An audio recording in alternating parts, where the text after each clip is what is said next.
Nomad 4 autour du monde, après le Portugal, le Brésil, après le Brésil, Ushuaia et l'Antarctique.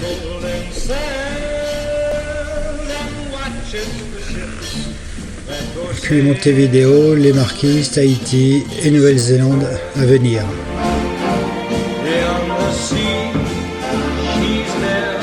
Le ravitaillement en produits frais, en liquide.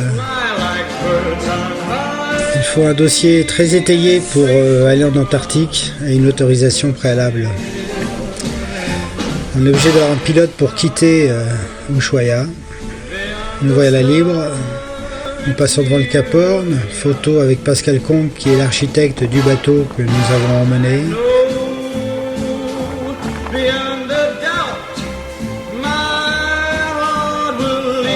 L'Antarctique est réputée la mer la plus dure du monde, le Drake.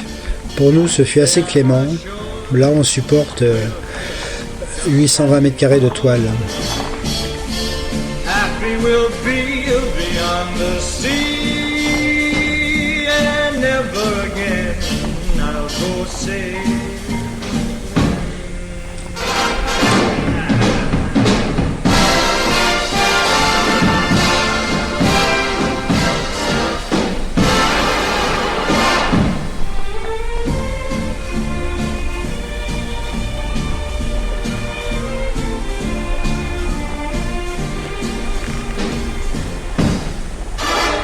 Arrivé en Antarctique, on rencontre ces énormes icebergs, plusieurs kilomètres de long, 500 mètres de haut, et certains font 1 million d'années. Premier mouillage, et on équipe le bateau d'une toile autour du bateau avec une mousse extra dure pour protéger le carbone. Les parties arrière de la bâche sont amovibles.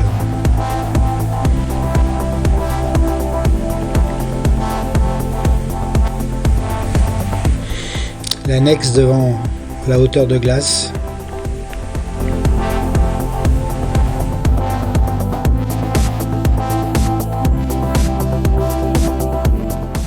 Un continent réel avec des cailloux, 2000 mètres de haut à certains endroits.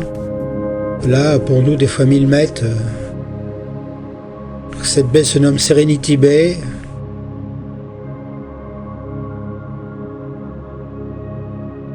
Un iceberg échoué.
Une baleine en bas de l'écran.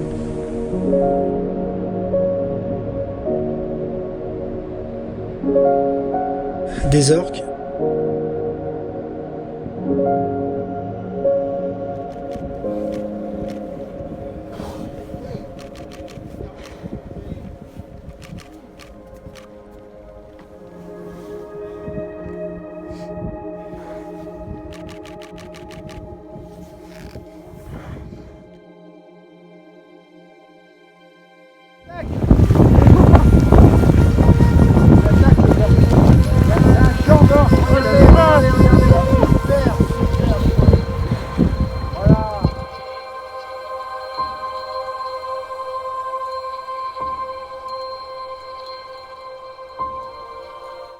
Un moment de relaxation.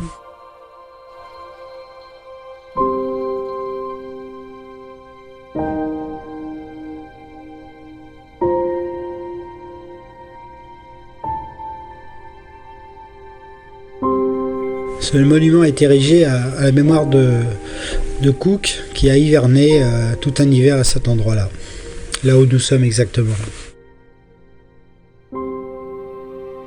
Nos amis les manchots, que tout le reste du monde appelle pingouins, mais nous les Français on appelle ça manchots, peu importe. Il y avait mauvais temps, donc on s'amarre à terre quand il y a mauvais temps.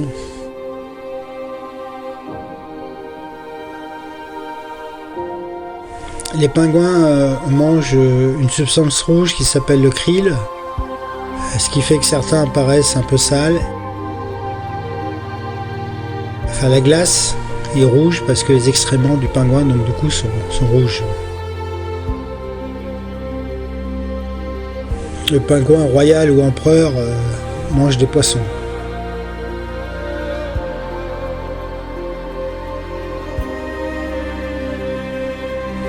Des petites bêtes assez familières.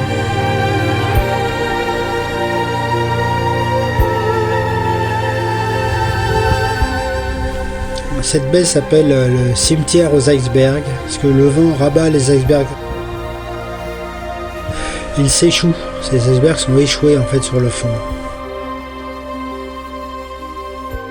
Nous traverserons le lendemain l'ensemble de cette baie.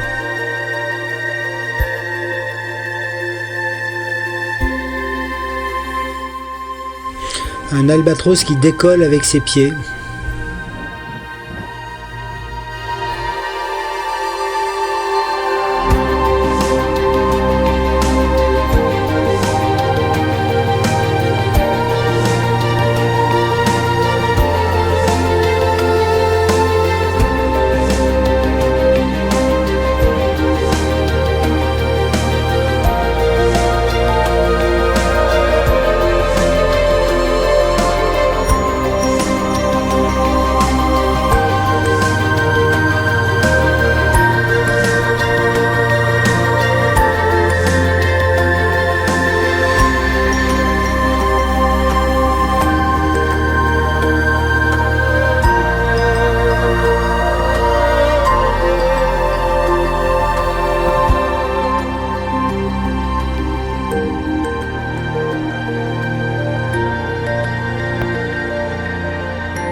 Nous communiquons avec l'avant du bateau en VHF.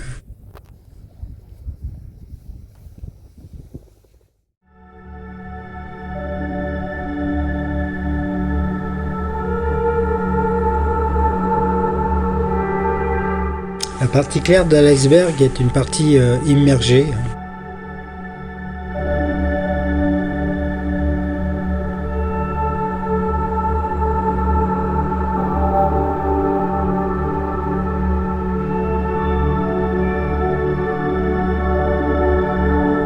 On avait en expérimentation une caméra thermique pour essayer de voir le froid des glaçons sur l'eau, mais c'était pas beaucoup plus net qu'une vision que la vision visuelle.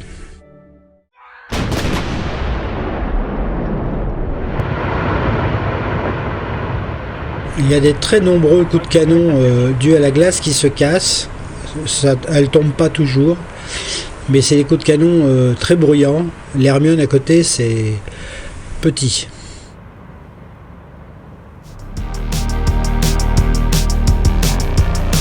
Nomade 4 à la voile en Antarctique, il y a très peu de vent en Antarctique, c'est dû au fait que tout est uniforme en termes de température, ce qui n'est pas le cas bien sûr entre l'Antarctique et le Cap Horn, où là il y a beaucoup de vent et de la houle qui tourne autour du globe.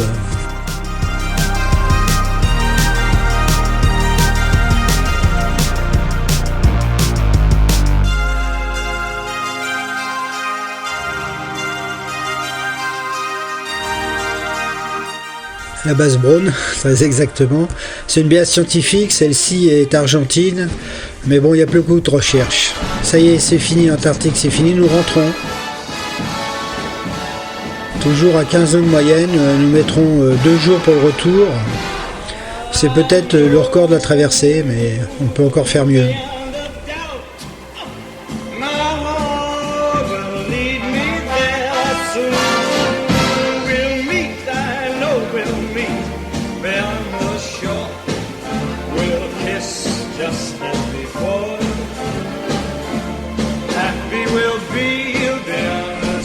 Un nouveau passage devant le Cap Horn avec mon copain Philippe qui est le co-skipper du bateau et qui lui fait le tour du monde. Nous voilà en terre de feu, au village réputé le plus sud du monde. Vous admirez le couteau à pain. Et voilà à quoi sert le couteau à pain, à se débarrasser de cette tonne d'algues. C'est très courant de remonter ça quand on est au mouillage en terre de feu. A bientôt pour de nouvelles aventures.